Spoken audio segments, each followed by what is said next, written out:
it's not your personality that's creating your personal reality. It's your personal reality that's creating your personality. You're at effect of your environment, and your environment is actually controlling your thoughts and feelings. So if you said to me, well, I'm angry today because of this person, I'm upset because of this problem, then what you're really saying, just from an objective standpoint, that person or that problem is actually controlling how I think and feel.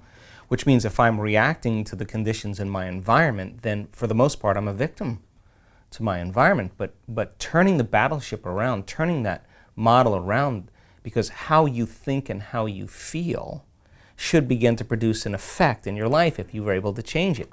So then people have to lay down the very thing that they've been using their entire life in the same way to get what they want for something greater to happen. So the first day is about overcoming ourselves. It's taking your attention off your environment, forgetting about your body and the emotions and pain and disease and whatever else, and get beyond that program of a predictable future and a familiar past, and get beyond the concept of linear time and fall into the present moment.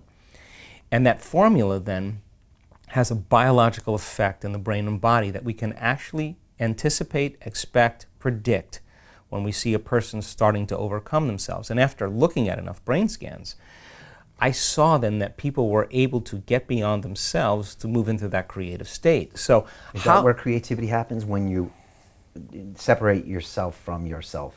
Well, think about it. Have you ever sat at your computer writing an article or reviewing something or studying, and you look up and it's 2.5 hours later and you have no idea where time went?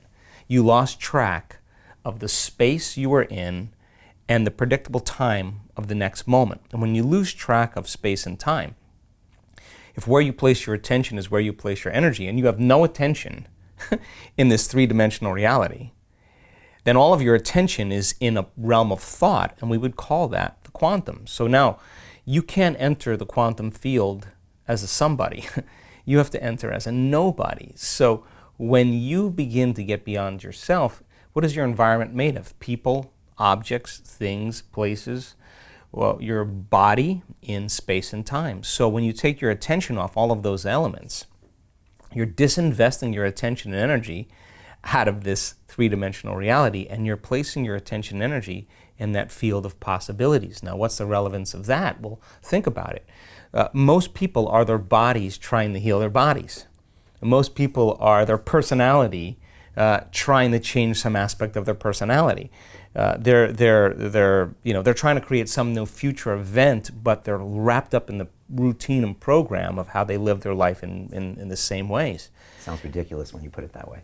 But the truth is that we're all stuck in these programs, and they've lost their free will to a program because they run the same routine every single day. So without knowing it. Without knowing it. So then you need a crisis or a disease or a loss or a betrayal or a shock or something that you finally wake up, right? So our community of people, when they understand that they have to get beyond themselves, because when they do, now they're ready to create. They're not thinking about what they look like. They're not thinking about what anybody else thinks about them. They're not thinking about how long it's going to take. They start getting beyond those elements that keep them restrained and attached to their past, present reality.